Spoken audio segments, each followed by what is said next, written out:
First, I'd like to say, good job on Amaya. Can we just give her one more round of applause?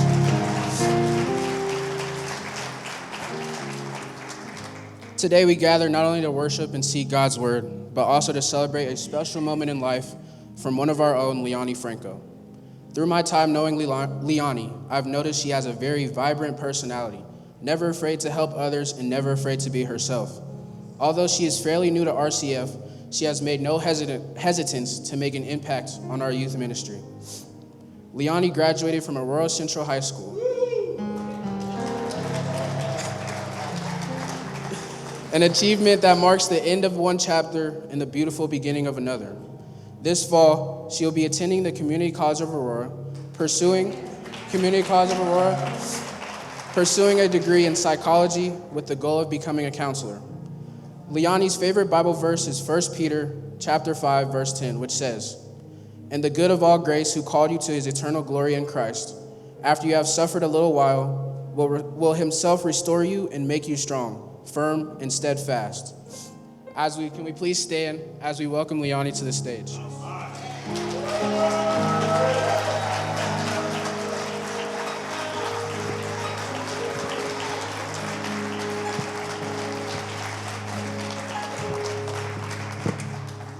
Good morning, RCF.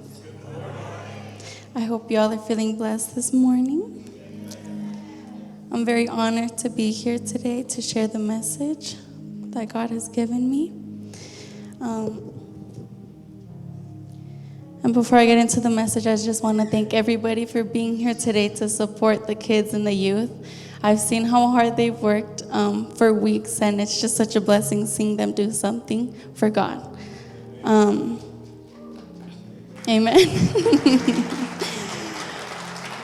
I'm very nervous, but I'm extremely excited to be before you guys today. And most importantly, I want to thank my parents for all the love and support that they have given me. So a round of applause to them.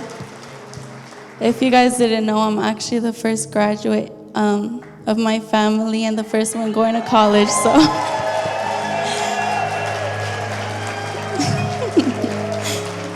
And I'm just so proud of my parents, because even though they, didn't have the same opportunities as me, and even though they didn't grow up with anything, they have given me everything. I don't want to cry. So if you guys can please stand as we pray so we can get into this beautiful message. Please bow your heads. Thank you, Father, for the most beautiful day that you have given us, Lord. Thank you for the opportunity to be in your house, Lord, to just experience your beautiful glory. Thank you for everybody here, for bringing them with safety, Lord God. I pray for everybody here, Lord, that you may just bless them, Lord, and heal any broken hearts in this place, Lord God.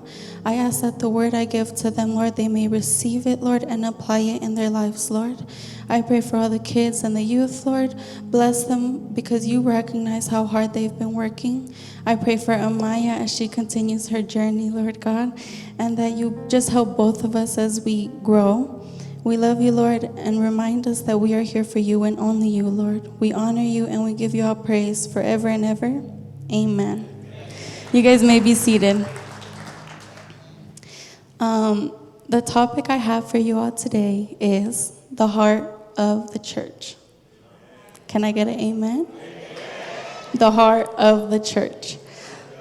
When Pastor Leah first told me that we were supposed to be giving a message, I kind of knew what I wanted to talk about, school and my journey, because it's not easy, but it's just a blessing. But the more I prayed to God and the more that I just asked him what he wanted me to say, he took me in a completely different direction,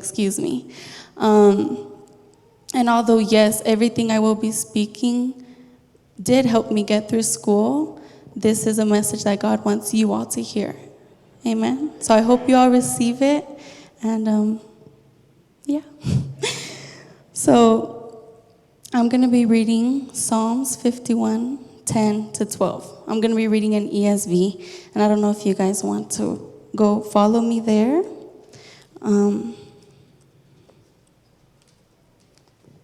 And we're going to be reading this in the name of the Father, the Son, and the Holy Spirit. And it says, "Create in me a clean heart, O God, and renew a right spirit within me. Cast me not away from your presence, and take not your Holy Spirit from me. Restore to me the joy of your salvation, and uphold me with a willing spirit." Amen. A little backstory on this verse. It's in Psalms, so it's a prayer that David wrote when he committed adultery with Bathsheba. And I chose this verse because I can admit that I feel what he feels. Sometimes as Christians, we feel distant from God, and we feel as though his spirit has left us. But we have to be like David and be desperate for God's presence and seek him in every circumstance. Amen? Because God desires good things for us, a good future. So I have a question for you all. Where do you think we all are as a church? As the congregation, do you think that maybe we're a broken church?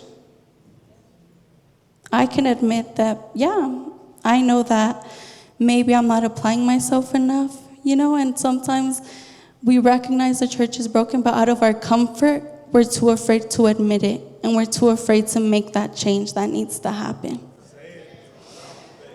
I asked God, and I just did a lot of research on what a broken church is. Why does it matter if that, what's so bad about it? I mean, we're all broken, but it means dysfunction. And when there's dysfunction, suddenly there's division. And then suddenly there's lost souls. And then our prayer doesn't feel the same. Our worship, it seems like it's going nowhere, and we feel stuck.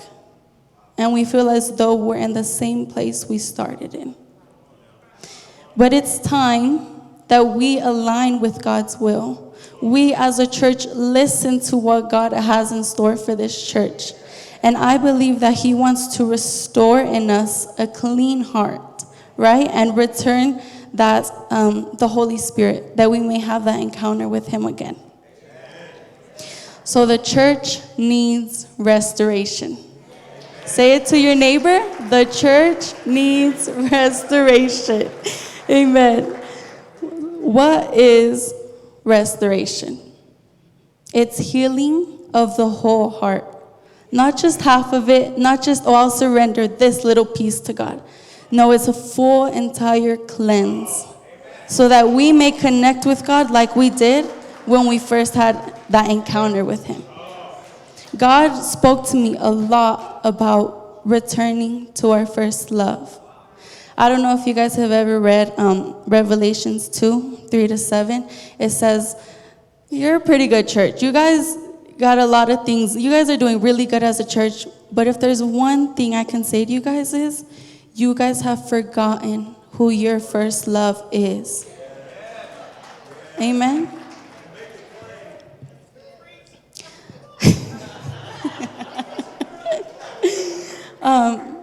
So we just need to allow ourselves to remember that first time we encountered God and his spirit. I don't know if I'm the only one that has felt lost and hopeless, and in a time it just felt like I was stuck in this storm, but I seeked God. And we cry out to him, right? And we have this encounter, and suddenly we're willing to do anything for him. Anything. I don't know if you guys know what I'm talking about, but when you first experience God and his presence, it feels like nothing can hold you back. And that is exactly what God desires for this church, for us to go back to what he has in store for us. Amen? So sometimes we have to be bold, and so even if it's hard, even if it doesn't necessarily make sense, God is asking us to take that leap of faith. His word says in Proverbs 3:5, trust in the Lord with all your heart, and he will make your path straight. Amen? So why do we desire things from society? Why do we try so hard when God clearly says the world isn't going to want you? They don't even want me, right? But we have to trust in him in order for him to fulfill his purpose for this church. Amen? So as a church, we have to be able to recognize we are broken and we need restoration. Amen? We just have to trust in him. The next verse I will be reading is 2 Chronicles 7:14. And it says, amen.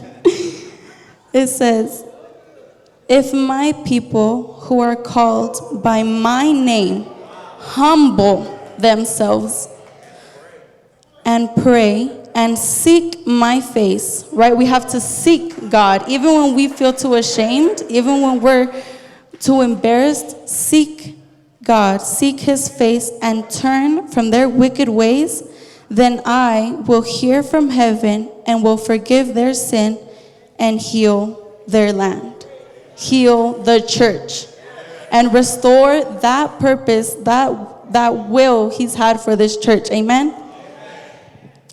So what are the steps to restoration? 1, we must confess. We have to repent. We have to recognize our faults. Even if it's hard, because I can admit I am a stubborn person.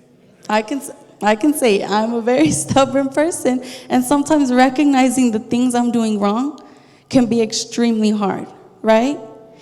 And I think that the first step to restoration is the hardest step. Being able to allow God to analyze our every thought can be hard. To allow him to come in, it's hard. And suddenly we feel like we're being broken down and we can feel embarrassed or ashamed. And sometimes we're like, God, but I don't want to forgive that person, right? Because sometimes it happens. But we have to surrender because he wants restoration for us. He wants us to have complete healing, right? So that takes me to the second, which is cleanse. We have to be made new. We have to allow God to cleanse us and renew our spirit. Amen?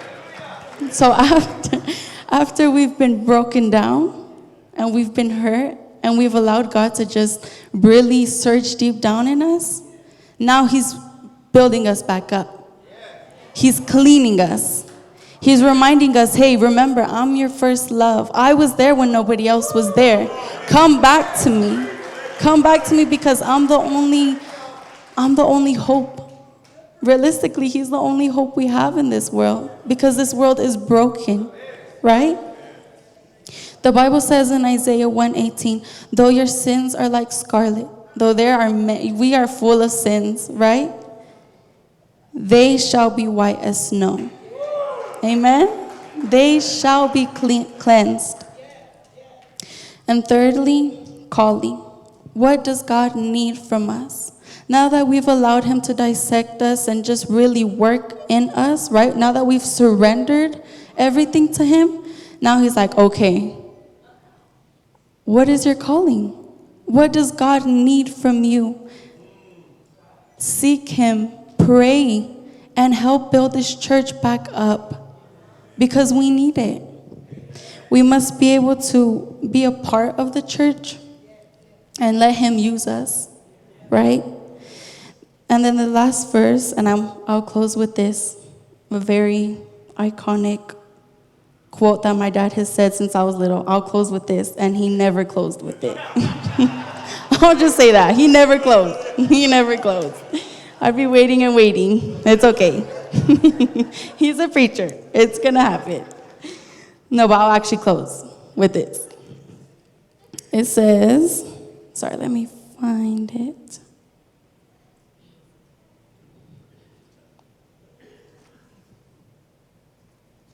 I lost it. It's okay. We'll find it again.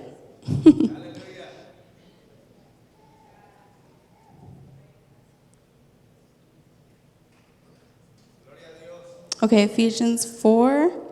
See, now I have to. Sorry, everybody. God is good. And all the time? Amen. It's Ephesians 4. Okay, I found it. So the heading is Unity in the Body of Christ. And it says, I, therefore, a prisoner for the Lord, because we are slaves to God, right? Urge you to walk in a manner worthy of the calling to which you have been called, with all humility and gentleness, with patience, bearing with one another in love, eager to maintain the unity of the Spirit in the bond of peace. There is one body and one Spirit, just as you've called to the one hope that belongs to your call. One Lord, one faith, one baptism. This is the last one, ready? One God and one Father of all, who is over all and through all and in all. Amen. And I read this verse because it just proves God is everywhere, in everything, through every decision we make, which means we need restoration for this church. When we are restored, all we want is for him to do his will. Remember that first love encounter. We have to be able to just desire him again. And then we learn to trust him, and he gives us peace because we learn to see that he is the only way, because he is the truth, the way, the truth, and the life. Amen? So no more fear, no more excuses. We have to just take that leap of faith and remember that he is our first love, and he is the only way we can get out of this broken church, right? And persevere and align with his will. So that's all I have for you. I hope you all receive this word and just really meditate on it. God bless you all.